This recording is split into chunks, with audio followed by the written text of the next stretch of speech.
ሰላም እንደምን አላችሁ ክብራትና ክብራን።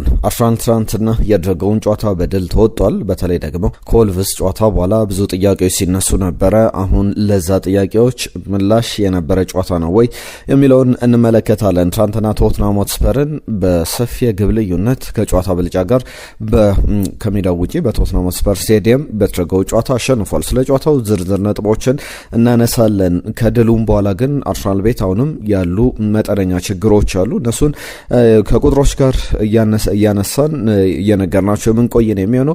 ዛሬ ማንቸስተር ዩናይትድ ከኤቨርተን ጋር በሂል ዲኪንሰን ስቴዲየም ይጫወታል። ማንቸስተር ዩናይትድ በሜዳው በመጀመሪያው ዙር የነበረውን ጨዋታ ታስታውሱታላችሁ። ምሽት 5 ሰዓት ላይ የሚደረግ ጨዋታ ነው። ስለዚህ ጨዋታም ተጨማሪ ነጥቦችን እየተመለከተን እንቆያለን። ሌሎች ሀሳቦችንም እናነሳለን። በተለይ ዝውውሮች ላይ ዩሊያን አልቫሬዝ ጉዳይ ላይ ምን አዲስ ነገሮች አሉ? አንዳንድ በስፔን ያሉ ጋዜጠኞች እየሰጡት ያለ አስተያየት አለ። ወዴት ሊሄድ ይችላል የሚለውን ምናልባት ፍንጭ ሊሰጥ የሚችል የመጨረሻ ሂደቶችን የሚወስኑ ጉዳዮች እንዳሉ ተሰምቷል፣ እንነግራችኋለን። ከማንቸስተር ዩናይትድ ጋር በተያያዘ አሁንም የካዘሜሮን ተተኪ ፍለጋ ገበያ ላይ ይገኛል።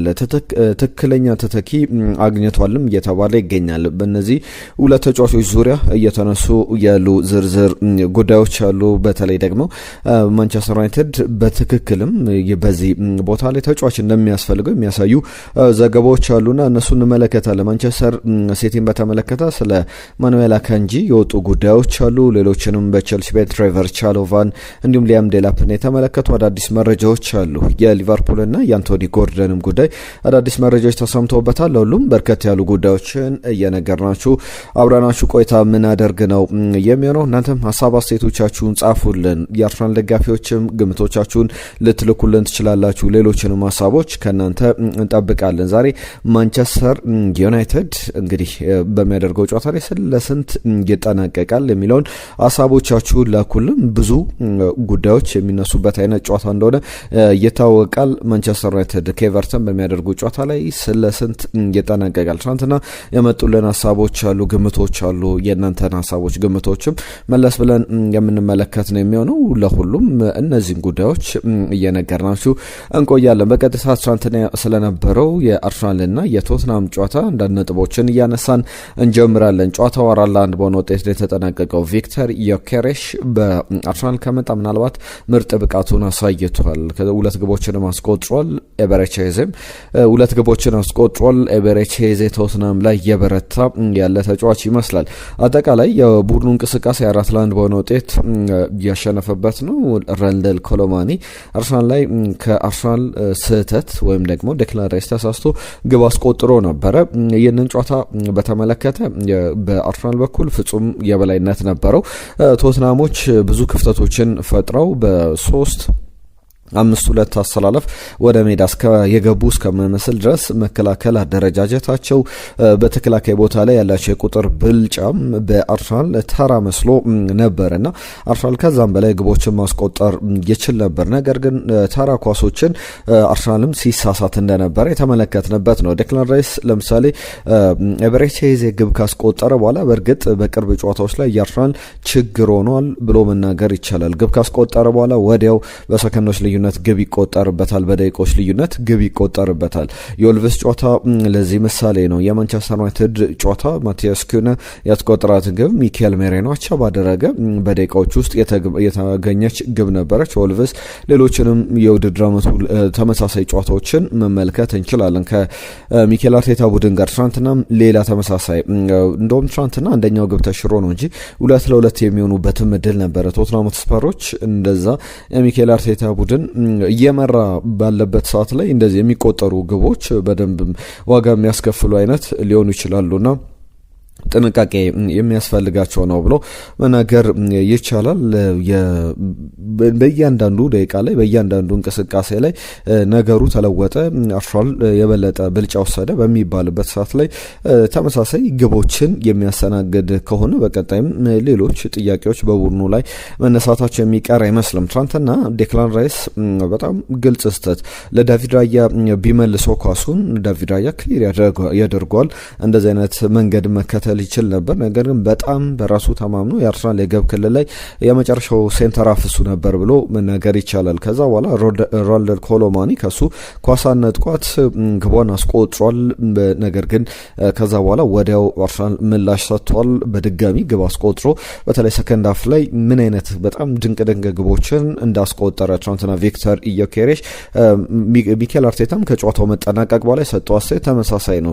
በአርሰናል ቤት በእንቅስቃሴም ደረጃ ግብም ከማስቆጠሩ በፊት የነበሩት እንቅስቃሴዎች በጣም ምርጡ የሚባለው ጨዋታው ትናንትና ነበረ ብሏልና ዴክላን ራይስ የአርሰናል ግቦች ብዙ የሚቆጠሩት በአርሰናል በራሳቸው ተጫዋቾች ስህተት እንደሆነ ሲናገር ነበረ። ትናንትናም ያንን የተመለከትንበት ነው። እንደዚህ አይነት ስህተቶች በደንብ ሊቀነሱ ይገባል። ቁጥሮች አሉ። ለምሳሌ በዘንድሮ ውድድር ዘመን በእንግሊዝ ፕሪሚየር ሊግ ላይ ከአስቶን ቪላ በመቀጠል ብዙ ስህተቶች ወደ ግብ የተቀየረበት በአርሰናል ተጫዋቾች የተሰሩ ስህተቶች ወደ ግብ የተቀየሩበት ነው።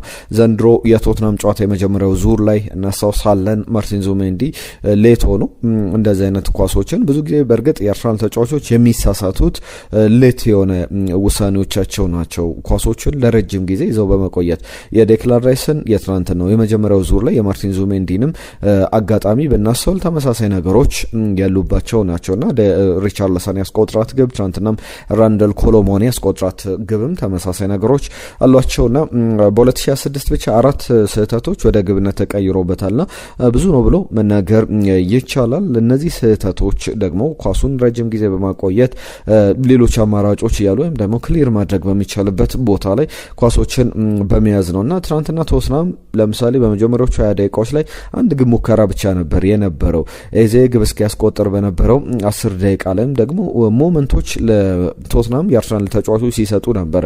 ስህተቶችን በሚሳሳቱበት ጊዜ የአርሰናል ተጫዋቾች ቶትናም ወደ ጨዋታው እየተመለሰ ነበር። ዳግም ግን ብልጫ እየተወሰደበት የቶትናም አቅም መውረድ እንጂ ብዙ ጥያቄ የሚያስነሳ ነበረ ብሎ በትክክል መናገር ይቻላል። ከወልቭስ ጨዋታ በኋላ የወልቭስን ጨዋታ ዳግም ተመልክታችሁታል በድጋሚ ብዬ አስባለሁ። ከዛ ጨዋታ በኋላ እንዴት ነጥብ እንደጣልን ማንም ሰው በትክክል አያስረዳኝም ብሏል ሚኬል አርቴታ ከጨዋታው መጠናቀቅ በኋላ ለጋዜጠኞች በሰጠው ሀሳብ ላይ።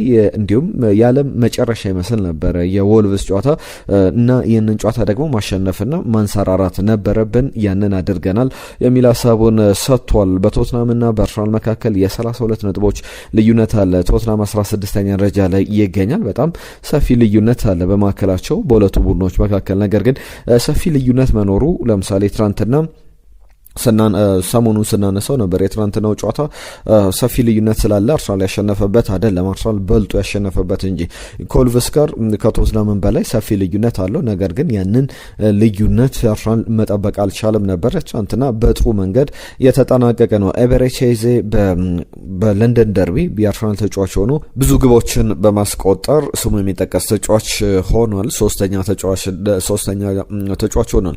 ሮበርት ፒሬስ 7 ግቦች አሉት። 11 ጨዋታዎችን አድርጎ ኤማኑኤል አዴባዮር በ7 ጨዋታዎች 6 ግቦች አሉት። ኤቤሬቺ ኤዜ ትናንትና ገና በሁለት ጨዋታ የአርሰናል መለያ ለብሶ 5ኛ ግቡን ያስቆጠረበት ነው። ቲየሪ ሄንሪ በተመሳሳይ 5 ግቦች ያሉት ቶትናም ላይ ቫን ፐርሲም በተመሳሳይ 5 ግቦች አሏቸውና እነዚህ በጣም ጥሩ የሚባሉ ቁጥሮች ናቸው። ከኤዜ ጋር በተያያዘ ግን ባለፉት ጨዋታዎች ላይ በቶትናም በኩል 5 ጨዋታን ቶትናምን በተቃራኒ ገጥሞ በአጠቃላይ 8 ግቦችን ማስቆጠር ችሏል። ክሪስታል ፓላስ ላይ ያለ በሁለት ጨዋታ 3 ግቦችን አስቆጥሮ ነበረ።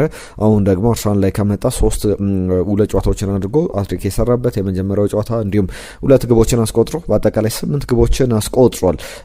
ትናንትናም የጨዋታው ምርጥ ተብሎ የተመረጠው ቪክተር ዮኬሬሽ ነው። ለእናንተ ግን የጨዋታው ምርጥ ማን ነበረ? እስቲ ሀሳብ አስተያየቶቻችሁን ለኩልን። ከቪክተር ዮኬሬሽ ጋር በተያዘ 5 ግቦችን አስቆጥሯል ባለፉት 5 የፕሪሚየር ሊግ ጨዋታ 2026 ከገባ ብዙ ግቦችን እያስቆጠረ ነው። በፕሪሚየር ሊጉም 10ኛ ግቡ ላይ ይገኛልና በጣም ጥሩ መነቃቃት ላይ ያለ ተጫዋች እንደሆነ መናገር ይቻላል። ዛሬ ማንቸስተር ዩናይትድ ይጫወታል። ግምቶቻችሁን ላኩልን።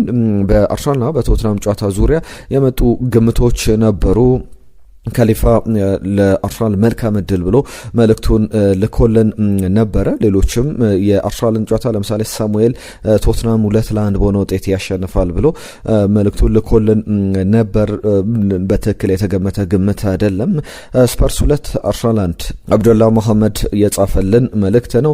ኤርሚያስ 3-1 በሆነ ውጤት ያሸንፋል፣ ኤዜም አርሰናል ያሸንፋል፣ ኤዜም ዮኬሬሽም ሳካም ያገባሉ ብሎ ነበር። ከአንድ ቀን በፊት የተሰጠ አስተያየት ነው። ኤርሚያስ እንግዲህ 3-1 4-1 ቢጠናቀቅም ሳካ አላስቆጠረም። ኤዜና ዮኬሬሽ ግን እንደሚያስቆጥሩ ግምቱን አስቀምጦ ነበረ። ከልብ እናመሰግናለን። ምናልባት የቀረበው ግምት ነው ማለት ይቻላል። ሰላም ቤስቶች እንዴት ናቸው? አርሰናል 2-1 ያሸንፋል። መሐመድ ሹክራላ ከደቡብ አፍሪካ የጻፈልን መልእክት ነበረ። አርሰናል ግን አሸንፏል። በትክክል የተገመተ ግምት አይደለም። ትዕግስቱ የጻፈልን መልእክት አለ። አርሰናል 2 ቶትናም 2 ብሎ ግምቱን አስቀምጦ ነበረ። ሌሎችም በጣም አስገራሚ ግምቶች መጥቶልናል። ቶትናም ሆትስፐር 1 አርሰናል 3-1 በሆነ ውጤት ያሸንፋል ያለን አሸናፊ ከደቡብ አፍሪካ ነው። ሌሎችም ነፓማባይ አክሌሉ የጻፉልን መልእክቶች አሉ። ክብ ደኒ የተባለ አድማጫችን መሐመድ ሹክራላም ቸርነት ለማ ሌሎችም ሀሳቦች መጥተውልናል። ከልብ እናመሰግናለሁ። ወደ ማንቸስተር ዩናይትድ ጨዋታ እንለፍ። ዛሬ ስለስንት ይጠናቀቃል? ግምቶቻችሁን እንጠብቃለን። ማን ሊያስቆጥር ይችላል? ቤንያሚን ሼሽኮ ባለፉት ጨዋታዎች ላይ በጣም ጥሩ ግብ የማስቆጠር ሂደት ላይ ይገኛል። ብሪያን ምቤሙን ትገምቱታላችሁ ወይስ ደግሞ ማን ግብ ሊያስቆጠር ይችላል? የእናንተን ግምቶች የላካችሁልን አብራችሁን ቆዩ። እኛ ደግሞ ጨዋታውን በተመለከተ ማንቸስተር ዩናይትድ በዚህ ጨዋታ ላይ ምን እድል አለው፣ አሰልጣኝ ማይክል ካሪክስ ምን አይነት አሰላለፍ ይዞ ሊገባ ይችላል የሚለውን ጉዳይ እናነሳለን። ቤንያሚን ሼሽኮ በዚህ ጨዋታ ላይ የመጀመሪያ አሰላለፍ ውስጥ እድል ሊሰጠው ይችላል የሚጠበቅ አይነት ጨዋታ ነው። ባለፉት ጨዋታዎች ላይ ለምሳሌ ዌስትሃም ላይ በጣም ወሳኛን ግብ አስቆጥሯል። ከዛ በፊት ከፉላም ጋር የማሸነፊያ ግብ ማስቆጠሩ ይታወቃል። ማንቸስተር ዩናይትድ በቅርብ ካገኛቸው ነጥቦች መካከል በሱ ግቦች የተገኙ አስፈላጊ ጨዋታዎች ነበሩ። በኤፍኤ ካፕ በብራይተን ማንቸስተር ዩናይትድ ሲሸነፍ ያስቆጥራት ግብ አለች። እንደምታስታውሱት 2-1 ማንቸስተር ዩናይትድ ቢሸነፍም ከዛ በፊት በርንሌይ ላይ 2 ግቦችን አስቆጥሯልና ጥሩ የግብ ማስቆጠር ሂደት ላይ ያለ ተጫዋች ነው ቤንያሚን ሼሽኮ። እነ ማቲያስ ኩናንም ብንመለከት በቅርብ ጨዋታዎች ላይ ለማንቸስተር ዩናይትድ ለምሳሌ ማቲያስ ኩና የዌስትሃም ጨዋታ ላይ አላስቆጠርም፣ የቶትናም ጨዋታ ላይ አላስቆጠርም። ከዛ በፊት ግን ፉላም ላይ ግብ አስቆጥሯል፣ አርሰናል ላይ ግብ አስቆጥሯል። ማንቸስተር ሲቲን 2-0 ሲያሸንፍ ማንቸስተር ሲቲን ዩናይትድ አሲስት አድርጓል። እነ ብሪያን ምቤሙም በጣም ጥሩ ጊዜ ላይ እንዳሉ መናገር ይቻላል። ብሪያን ምቤሙ በተለይ በቅርብ ጨዋታዎች ላይ የዌስትሃም ጨዋታ ላይ አሲስት አድርጓል። ሼሽኮ ላስቆጥራት ግብ ቶትናም ላይ ግብ አስቆጥሯል፣ አርሰናል ላይ ግብ አስቆጥሯል፣ ሲቲ ላይ ግብ አስቆጥሯል። ጥሩ መነቃቃት ላይ ያሉ ተጫዋቾች ናቸው። በእርግጥ በማንቸስተር ዩናይትድ በኩል ትንሽ ስጋት ያለው የአማድ ዲያሎ ነው። አማድ ዲያሎ በእንቅስቃሴ ደረጃ ጥሩ ነው፣ ነገር ግን ግብ በማስቆጠር ደረጃ በጣም ዘግይቷል። ከአፍሪካ ዋንጫ በፊት ነበረ ግብ ያስቆጠረው። ቦርንመዝን በገጠምበትና 4-4 በተጠናቀቀበት ጨዋታ ነበረ አማድ ዲያሎ ግብ ያስቆጠረው። ከዛ በኋላ የአማድ ዲያሎ ግቦችን አሲስቶችን በማንቸስተር ዩናይትድ ቤት እየተመለከትን አንገኝም። ይህ ጨዋታ በጣም ካስፈላጊ በላይ አስፈላጊ ነው። ኦፕታ ሱፐር ኮምፒውተሮች ኤቨርተን የተሻለ ማሸነፍ ግምት አለው በዚህ ጨዋታ በሜዳው በኢል ዲኪንሰን ስቴዲየም በሚደረገው ጨዋታ ላይ 37.1%፣ ማንቸስተር ዩናይትድ ደግሞ 36.6% ጨዋታውን የማሸነፍ እድል አለው ተብሏል። ባለፉት 9 ጨዋታዎች ኤቨርተን በሜዳው 5ቱን ተሸንፏል። ጠንካራ ቡድን ነው ማለት አይቻልም። በሜዳው በሚያደርገው ጨዋታ ላይ 2 ብቻ ነው ማሸነፍ የቻለውና ለማንቸስተር ዩናይትድ መልካም እድል ያለ ይመስላል። በቅርብ ጨዋታዎች ማንቸስተር ዩናይትድ 9 ጨዋታዎች አልፏል። ከተሸነፉ ባለፉት 9 ጨዋታዎች 5ቱን አሸንፏል፣ 4ቱን ባቻ ውጤት አጠናቋል። 14 ጨዋታዎችን ከጃንዋሪ እስከ ሜይ እስከ ግንቦት 2021 ሳይሸነፍ የተጓዘበት የቅርብ ጊዜ ጥሩ ቁጥሩ ነው። አሁን 9 ላይ ደርሷል። የኛው 10ኛ ጨዋታ ይሆናል የሚለው በዩናይትድ በኩል የሚጠበቅ አይነት ጨዋታ ነው። ነገር ግን ባለፉት 12 ቀናት ማንቸስተር ዩናይትድ አልተጫወተም ነበር፣ ጨዋታ አላከናወነምና በደንብ እረፍት ማድረግ እንደ አንድ አማራጭ እንደ ጥሩ ነገር ሊነሳ ይችላል። ከእረፍት በተጨማሪም ግን በእነዚህ 12 ቀናት ምናልባት ተጫዋቾች ከጌም ሞመንቶች ሊወጡ የሚችሉበት እድል አለና እንደዚህ አይነት ችግሮችን ይዞ እንዳይመጣ ያሰጋል። በእርግጥ በቀጣይ ወር ደግሞ ከማርች መጨረሻ እስከ አፕሪል ድረስ 21 ጨዋታዎችን ማንቸስተር ዩናይትድ 21 ቀናትን ይቅርታ ሳይጫወት የሚቆይበት ቀን አለና ምናልባት የውድድር ዓመቱ መጀመሪያ ላይ ማንቸስተር ዩናይትድ ጥሩ ቢጓዝ ኖሮ የውድድር ዓመቱ መጨረሻ ላይ በጣም በጥሩ መንገድ ማጠናቀቅ የሚችልበት እድል ይኖር ነበር ብሎ በትክክል መናገር ይቻላል። ጨዋታው ግን በዛ ደረጃ የተጠናቀቀ ነው። የመጀመሪያው ጨዋታንም ስንመለከት ኤቨርተን 1-0 የመጀመሪያዎቹ ደቂቃዎች ላይ በቀይ ካርድ የወጣውን ተጫዋች የዚህ ኤድሪሳ ገነ ጉዬ ከራሱ ተጫዋች ጋር ተጣልቶ በቀይ ካርድ ወጥቶ እንደነበረ እናስታውሳለን። ከዛ በኋላ ነገሮች በጣም በሚያስገርም ሁኔታ ለማንቸስተር ዩናይትድ ያደላሉ ተብሎ ሲጠበቅ 1-0 በሆነ ውጤት ዶስፕሪያል 29ኛው ደቂቃ ላይ ግብ አስቆጥሮ በዛ ጨዋታ ላይ 13ኛው ደቂቃ ላይ ነበረ ኤድሪሳ ገነ ጉዬ በቀይ የወጣው። ነገር ግን 29ኛው ደቂቃ ላይ ዩናይትድ ግብ ተቆጥሮ በጨዋታ 1-0 በኤቨርተን አሸናፊነት በሜዳው በዩናይትድ ሜዳ ኦልድ ትራፎርድ ላይ ተጠናቀቀ ነበር። ዛሬስ ስለስንት ይጠናቀቃል? ሌሎች ጉዳዮችን እናነሳለን። ከዩናይትድ ጋር በተያዘም የሚነሱ የዝውውር ሀሳቦች አሉ። በቻላችሁት አብራችሁን ቆዩ። ነው መልእክቶቻችሁን ጻፉልን። ይህንን ቪዲዮ ላይክ አድርጋችሁ ሼር እያደረጋችሁ ሰብስክራይብ በማድረግ ቤተሰብነታችሁን አሳዩን። ትናንትና ከነበሩ ጨዋታዎች መካከል የሊቨርፑልን ጨዋታ ላንሳ። 1-0 በሆነ ውጤት አሸንፏል። አስገራሚ አይነት ጨዋታ ነው። በቫር 2 ጊዜ ኳሶች የተሻሩበት ነበር። አሌክሲስ ማካሊስተር 97ኛው ደቂቃ ላይ ግብ አስቆጥሮ አስቀድሞ 90ኛው ደቂቃ ላይ ግብ አስቆጥሮ ነበረ። አሌክሲስ ማካሊስተር ራሱ ተሻረበት። 97ኛው ደቂቃ ላይ ድጋሚ ለረጅም ደቂቃዎችን በቫር ከተመለከቱ በኋላ ቨርጂል ቫን ዳይክ ከጨዋታ ውጪ ነው አይደለም የሚለው በመጨረሻም ከጨዋታ ውጪ አይደለም በሚል 97ኛ ደቂቃ ላይ ሊቨርፑልን አሸናፊ የምታደርግ ግብ አስቆጥሯል። አሌክሲስ ማካሊስተር ለሊቨርፑል በጣም ወሳኝ ጨዋታ ነበረ። ምክንያቱም በፕሪሚየር ሊጉ የደረጃ ሰንጠረዥ ላይ አሁን ቸልሲ 45 አለው። ማንቸስተር ዩናይትድ ዛሬ ካሸነፈ 48 ነጥብ ላይ ይደርሳል። ከአስቶን ቪላ ጋር ያለውን የነጥብ ልዩነት ወደ 3 ማጥበብ ይችላል። ሊቨርፑል 45 ነጥብ ላይ ተቀምጧልና እነዚህ ቡድኖች 45 ነጥቦች ላይ ይገኛሉ። በቶፕ 4 ለማጠናቀቅ በሚኖረው ፉክክር ላይ ወሳኝ ምዕራፍ ላይ ያሉ ቡድኖች ናቸውና በተለይ የቪላም የሰሞኑ መንሸራተት ለነዚህ ቡድኖች ሌላ እድልን ሊፈጥር የሚችል ይመስላል። ለሁሉም ጨዋታው በዚህ ደረጃ የሚጠናቀቅ ነው። የውድድር ዓመቱ የመጨረሻ ጨዋታዎች እየተቃረቡ ይገኛሉ። በእንግሊዝ ፕሪሚየር ሊግ የትኛው ቡድን ቀላል መርሃ ግብሮች ያሉት ከዚህ በኋላ የሚለውን እንመልከት። አርሰናል 28 ጨዋታዎችን አድርጓል። 10 ጨዋታዎች ይቀሩታል። ሌሎቹ ቡድኖች ግን 11 ጨዋታዎች ይቀሯቸዋል። አርሰናልን ስንመለከት ቀላል መርሃ ግብር ያለው አስቶን ቪላ ነው። ከአስቶን ቪላ ውጪ ሊቨርፑል ቀላል መርሃ ግብር ካላቸው ቡድኖች መካከል አንዱ ነው። አርሰናልም ቀላል መርሃ ግብሮች ካላቸው መካከል ቡድኖች የሚጠቀስ ነው። ማንቸስተር ዩናይትድ፣ ማንቸስተር ሲቲ መጠነኛ ማዕከለኛ የሚባለው፣ ቸልሲ ደግሞ ከባድ መርሃ ግብሮች ካሏቸው ቡድኖች መካከል የሚጠቀስ ነው። በቀጣይ እነማንን ይገጥማሉ የሚለውን በቀጣይ ጨዋታዎችም ላይ እያነሳን እንቆያለን። ትናንትና ባርሰሎና ያደረገው ጨዋታ ነበር። በስፔን ላሊጋ በተለይ ሪያል ማድሪድ በጣም በጥሩ ጉዞ ላይ ይገኝ ነበረ። ለባርሰሎና ደግሞ በተለይ ሪያል ማድሪድ ቅዳሜ ዕለት ያደረገው ጨዋታ በጣም ለቡድኑ በኦሳሱና 2-1 መሸነፉ በጣም የሚያስቆጭ ድል ያመለጠበት ነበርና ይህንን ጨዋታ ከተመለከተ በኋላ ባርሰሎና እንዴት አይነት ጨዋታ ሊኖር ይችላል በሚል ሲጠበቅ ነበር። ከሌቫንቴ ጋር በርናል ዲዮንግ እንዲሁም ደግሞ ሎፔዝ ባስቆጥሯቸው ግቦች ባርሰሎና 3-0 በሆነ ውጤት አሸንፏል።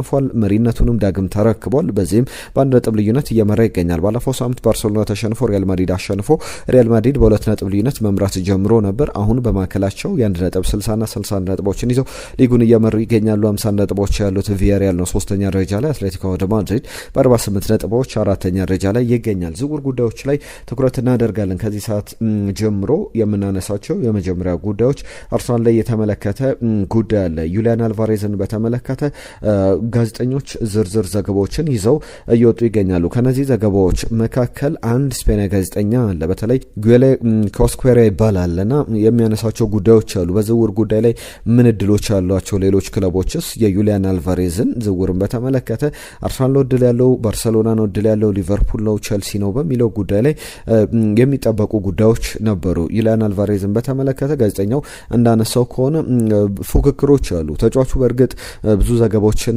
እንደምንመለከተው እኛም ተጫዋቹ የሚፈልገው ወደ ባርሰሎና እንዲሄድ ነው። ባርሰሎናም ይፈልጋል። ነገር ግን ባርሰሎና በዛ ፋይናንሻል ስታንዲንግ ላይ ይገኛሉ። የተጫዋቹ ለማስፈረም አቅም እድሉ ጊዜው አለ ወይ የሚለው በደንብ የሚጠበቅ ነውና አርሰናል ተጫዋቹን ለማስፈረም ከሚፈልጉ ክለቦች መካከል አንዱ ነው። ፓሪስ ሰን ጀርመንም ተጫዋቹን ለማስፈረም ይፈልጋል። በተለይ እነዚህ ሶስት ክለቦች ኤክስክሉድ አድርጓቸዋል። ቼልሲን፣ ሊቨርፑልን፣ ባርሰሎና፣ አርሰናልና ፓሪስ ሰን ጀርመን የተሻለ እድል አላቸውና ተጫዋቹን ለማስፈረም ጥረት እያደረጉ ያሉ ክለቦች ናቸው። አንድሪያ ቤርታ 95 ሚሊዮን ዩሮ ተከፍሎበት ወደ አትሌቲኮ ማድሪድ ሲዘዋወር ዝውውሩን የመሩት የአርሰናል ባለሙያ ናቸውና በዚህ ጉዳይ ላይ ደግሞ ተጫዋቹን ወደ አርሰናል ዳግም ለማምጣት ግንኙነታቸው መጥፎ አይደለም፣ ጥሩ ግንኙነት እንዳላቸው ይታመናል። ተጫዋቹን ወደ አትሌቲኮ ማድሪድ እንዲሄድ ማሳመን እንኳን በጣም ከባድ ስራ እንደነበረ መናገር ይቻላል። ትልቅ ገንዘብም ከፍለው ያመጡት የተጫዋቹን ኳሊቲዎች ዴታዎች አሏቸውና በዚህም ዝውውር ላይ ከዩሊያን አልቫሬዝ ጋር በተያዘ በባርሰሎናም በፓሪስ ሰን ጀርመንም በአርሰናልም ይፈለጋል። ለምናልባት አንድሪያ ቤርታ ከነዚህ ክለቦች የተሻለ ድሎች ሊኖራቸው ይችላል። ባርሰሎና በእርግጥ በክፍያ ደረጃ በተጫዋቹ ላይ ተጽዕኖ ለመፍጠር አቅም ይኖረዋል የሚለው በጣም ትልቁ ጥያቄ ነው ብሎ መናገር ይቻላል። ቸልሲ ቤት ያሉ ጉዳዮችን ለምሳሌ ማንቸስተር ዩናይትድ ሀሳቦችን አነሳለሁ። ቸልሲ ትሬቨር ቻሎቫ በክረምቱ እንዲለቅ ይፈለጋል ሲባል ነበር። ነገር ግን አሁን በቸልሲ በኩል እርግጠኛ የማል ስፍራ ተከላካይ ሌላ ካላስፈረመ ትሬቨር ቻሎቫን ለመልቀቅ ፍላጎት የለውም የሚሉ ዘገባዎች አሉ። አስቶን ቪላ የተጫዋቹ በጣም ፈላጊ ነው። ክሪስታል ፓላስ ላይ ሲያገለግል ነበር በውሰቱን። ከዛ በኋላ እንዲመጣ ተደርጎ ባለፈው ዓመት የቡድኑ ቁልፍ ተጫዋቾች መካከል አንዱ ነው። ነገር ግን የአካዳሚ ተጫዋች እንደመሆኑ ቸልሲ የዚህ ፒውር ፕሮፊት ማስመዝገብ ይችላል። ትሬቨር ቻሎቫን መሸጥ የሚችል ከሆነ ከዛ በኋላም ሌሎች ተጫዋቾችን ማምጣት ይችላልና የትሬቨር ቻሎቫ መልቀቅ ጉዳይ የሚወሰነው በሚመጣው ትልቅ ተከላካይ ዙሪያ ነውና ተከላካይ ደግሞ ቸልሲ ትልቁ ክፍተቱ ነው። ቡድኑን በተከላካይ ስፍራ ላይ ማጠናከር እንደሚፈልግ የሚያሳዩ ዘገባዎች አሉ። ሊያም ዴላፕ በኤቨርተን በጣም በጥብቅ እየተፈለገ ይገኛል። የ3 ዓመቱ ተከላካይ አጥቂ ተጫዋች። በእርግጥ እሱም ብቻ አይደለም፣ ማንቸስተር ዩናይትድም ሌሎችም ክሪስታል ፓላስም ይፈልጉታል። 30 ሚሊዮን ፓውንድ ይገመታል። ቸልሲ ተጫዋቹን በ30 ሚሊዮን ፓውንድ መሸጥ ይፈልጋልና የሊያም ዴላፕ ጉዳይ በቸልሲ በኩል የሚነሳው ጉዳይ ነው። ማንቸስተር ዩናይትድ ቤት የሚነሱ ለዝውውሮች አሉ። በዋነኝነት አማካኝ ስፍራ ላይ ማንቸስተር ዩናይትድ ከየትኛውም ቦታ በላይ ተጫዋቾች ያስፈልጉታልና እነዚህ ጉዳዮችን በተመለከተ በጣም በሚያስገርም ሁኔታ የካዘሜሮ ተተኪን ለማምጣት ካዘሜሮ ከመጣበት ከዛው ከሪያል ማድሪድ ኤድዋርዶ ካማቪንጋን ይፈልጋል ተብሏል። 23 ዓመቱ ላይ ይገኛል። ፈረንሳዊው የአማካኝ ስፍራ ተጫዋች ከማድሪድ ሊለቁ ከሚችሉ ስሞች መካከል አንዱ ነው። 75 ሚሊዮን ዩሮ ምናልባት ክፍያው ሊሆን ይችላል። ፕራይስ ታጉ 75 ሚሊዮን ዩሮ ሊሆን ይችላል። በጣም ፕረስ ሬዚስታንት የሚባል ፕረስ የሚደረግ አይነት ተጫዋች አይደለም። የሚገራርሙ ሸርተቴዎችን መውረድ የሚችል ኳስ ኢንተርሴፕት ሲያደርግ ምናልባት እኔ በቅርብ ከተመለከትኳቸው ተጫዋቾች አንቲስፔት በማድረግ አንቲስፔሽን ማለት ከኋላ ቆሞ ኳሶችን ኢንተርሴፕት ለማድረግና ወይም ኳሱ ለታለመለት ልጅ ከመድረሱ በፊት ኳሱን ለመንጠቅ አንቲስፔሽን በደንብ ያስፈልጋል። የኳሷን አመጣጥ መገመት፣ የተጫዋቹን አቋቋም፣ ፓስ ያደረገውን ተጫዋች ማይንድም ማንበብ ያስፈልጋልና በዚህ በአንቲስፔሽን ደረጃ በጣም ኳሊቲ ካላቸው ተጫዋቾች መካከል አንደኛ ነው። እኔ ቤን ዋይትን በዚህ ደረጃ ጠቅሳለሁ። ከዛ በተጨማሪ ይሄኛው ኤድዋርዶ ካማቪንጋም በዛ ደረጃ ሊጠቀስ የሚችል ነውና በጣም ጥሩ ኳሊቲ ያለው ተጫዋች ማንቸስተር ዩናይትድ ሊያገኝ ይችላል። አሰልጣኝ ማይክል ካሪክ በደንብ ልምዱ ካዘሜሮ በጣም የሚጎዳን አይነት ተጫዋች ነው ብሎ ሀሳቡን ሲሰጥ ነበረ እና የዚህ ተጫዋች ስም እየያዙ በትክክልም ተጫዋቹ መፈለጉን የሚያሳይ ነው ተብሏል። ሌላኛው የዝውውር ጉዳይ ከማንቸስተር ዩናይትድ ጋር በተያያዘ ወንድሙ በፕሪሚየር ሊግ እየተጫወተ ይገኛል። እሱ ደግሞ በማንቸስተር ዩናይትድ እየተፈለገ ይገኛል። ጀርመን ቡንደስሊጋ ላይ በጣም እያበበ ያለ ተጫዋች ነው። 60 ሚሊዮን ዩሮ ይገመታል። የዶርትመንድ ተጫዋች ነው። ፌሊክስ ኔሜቻ ይባላል። እኔ ለሜቻ ብለውም ደስ ይለኛል። ፌሊክስ ኔሜቻ የዶርትመንድ ተጫዋች ነው። በጣም ጥሩ አቅም ላይ ያለ በጣም ቁመተ ረጅም የሚባል ፊዚካሊቲ የሚገርም አይነት ግብ አስቆጣሪ ቦክስ ቦክስ በደንብ መጫወት የሚችል ተጫዋች ነውና አስቡት ማንቸስተር ዩናይትድ ፌሊክስ ኔሜቻን እንዲሁም ደግሞ ኤድዋርዶ ካማቪንጋን ማስፈረም ቢችል ምን ያክል አማካኝ ስፍራ ላይ ማጠናከር እንደሚችል ቡድኑን ኮቢ ሜኖ አለ። እነዚህ ወጣት ተጫዋቾችንም በደንብ ማሳደግ ይችላልና ጥሩ ቡድን ሆኖ መቅረብ የሚችል ይመስላል። ከማንቸስተር ዩናይትድ ጋር በተያያዘ እነዚህ ሁለት አማካዮች ስማቸው በደንብ እየተያዘ ይገኛል። በእርግጥ ወንድሙ በፕሪሚየር ሊግ በሌድስ ዩናይትድ በአጥቂ ስፍራ ላይ እየተጫወተ ያለ ተጫዋች ነው። ማንቸስተር ዩናይትድ ቤት ሌሎች ሁለት ጉዳዮችን ላንሳ። አንደኛው አሰልጣኝ ማይክል ካሪክ የማርከስ ራሽፈርድን መምጣት መምጣት በተመለከተ የሚያስቆጭ ነው ወይ መልቀቁ ወደ ባርሴሎና በውሰት ውል መሄዱ የሚል ነገር ተጠይቆ ነበረ። እንደዛ ብሎ መናገር ከባድ ነው። ምክንያቱም ያለውን ሁኔታ ያለውን ሰርከምስታንስ መገንዘብ መረዳት ያስፈልጋል የሚል አስተያየቱን ሰጥቷል። በወቅቱ የነበረውን እኔ በወቅቱ ስላልነበርኩ ሀሳብ መስጠት አልችልም። ነገር ግን አሁን ላይ እሱ ይምጣ አይምጣ የሚለውን ለመወሰንም የኔ ኃላፊነት አይደለም በዚህ ወቅት ላይ የሚል ሀሳቡን ሰጥቷል። ምክንያቱም የውድድር ዓመቱ መጨረሻ ላይ የሚወሰን ውሳኔ ነው። በማንቸስተር ዩናይትድ የቆይ ልቀቅ የሚታወቅ ነገሮች የሉምና ያንን በተመለከተ የሰጠው አስተያየት ይመስላል። ኤድዊን ቫንደርሰን ከሰሞኑ ሀሳቦቹን እያካፈለ ይገኛል። ከሰሞኑ አንዳንድ ጉዳዮችን እኔም ሳነሳ የማንቸስተር ዩናይትድን ተጫዋች ዲየጎ ዳሎትን አንስቼ የማንቸስተር ዩናይትድ ኃላፊነት የማንቸስተር ዩናይትድ አሰልጣኝነት በጣም ከባዱ ኃላፊነት ነው። በዓለማችን ላይ ከባዱ ስራ ሁለተኛው ትልቁ የዓለማችን ከባዱ ስራ የማንቸስተር ዩናይትድ ግብ ጠባቂ መሆን ብሎ ሀሳብ ሲሰጥ ነበር። ከዛ በኋላ የማንቸስተር ዩናይትድ አጥቂ፣ እነዚህ ሶስት ስራዎች በዓለማችን ላይ ከባድ ስራዎች ናቸው ሲል ነበርና ኤድዊን ቫንደርሰን ደግሞ የማንቸስተር ዩናይትድ ግብ ጠባቂ መሆን ማለት የዓለማችን ከባዱ ስራ ነው ብሎ ሀሳቡን ሰጥቷል። ሊሳንድሮ ማርቲኔዝን በተመለከተ በጣም ቨርሳታይል ነው እና አንድ አገላለጽ ተጠቅሟል በሚገርም ሁኔታ። ኤድዊን ቫንደርሰን በቀድሞ ክለቡ በአያክስ አምስተርዳም በደንብ የሚያውቀው ተጫዋች ነውና ሊሳንድሮ ማርቲኔዝን በተመለከተ በጥርሶቹ ቢላ ይዞ የሚጫወት ይመስላል። በጣም ጠንካራ ብሎ የሚጫወት ነውና በጣም ዲፍረንት ሜንታሊቲ ፐርሶናሊቲ ያለው ተጫዋች ነው። የሚገርም አይነት ተጫዋች ነው ብሎ ሀሳቡን ሲሰጥ ተመልክቻለሁ። ሌሎች ጉዳዮችን ሳነሳ ከዚህ ማንቸስተር ዩናይትድ ወጣ ብለን ሊቨርፑልን በተመለከተ ለአንቶኒ ጎርደን 83 ሚሊዮን ፓውንድ እንዳዘጋጀ በክረምቱ የሚያሳዩ ዘገባዎች ወጥተዋል። ተጫዋቹን በደንብ አጥብቀው እየፈለጉ ይገኛሉ። መሐመድ ሳላ ይለቃል ተብሎ ይጠበቃልና በአጥቂ ስፍራ ቦታ ላይ ተጫዋች ያስፈልጋቸዋል። ከማኑኤል አካንጂ ጋር በተያዘ በኢንተር ሚላን በቋሚነት ሊፈርም የሚችልበት እድል አለ። 15 ሚሊዮን ዩሮውን ኢንተር ሚላን እንደሚከፍል እየተጠበቀ ይገኛል። ለማንቸስተር ሲቲ መልካም ዜና ይመስላል። ተጫዋቹ እንዲመለስ አይፈለግም። ከዛ በተጨማሪ ይህንንም ገንዘብ ዝውውሮች ላይ በደንብ ማዋል እንደሚችል ማሰብ ይቻላል። ክቡራትና ክቡራን ለሁሉም ስፖርታዊ ጉዳዮቻችን እዚህ ላይ ይጠናቀቃሉ። ለአብሮነታችሁ ለሰጣችሁን ጊዜ ከልብ እናመሰግናለን። ቤስት ስፖርት ቻናልን ሰብስክራይብ አድርጉ። ሁሉ ጊዜ አዳዲስ ጉዳዮችን ይዘን እንመጣለን። የእናንተን ተሳትፎ፣ የእናንተን አጋርነት፣ የእናንተን እንግዲህ ማበረታቻዎች እንፈልጋለን። መልእክቶቻችሁን ጻፉልን። ስለ ፕሮግራማችን ሀሳብ አስተያየቶቻችሁን ሁሉ ጊዜ ለመቀበል ዝግጁ ነን። ዛሬ እዚህ ላይ እናጠናቀቃለን። ነገ ከማንቸስተር ዩናይትድ ጨዋታ ጋር በተያዘ ሌሎች አዳዲስ የዝውውር ጉዳዮች ያልተሰሙ ጥልቅ ትንተናዎችን ይዘን የምንመለስ ነው የሚሆነው። ለዛሬ እዚህ ላይ ያበቃን። ጤና ይስጥልን።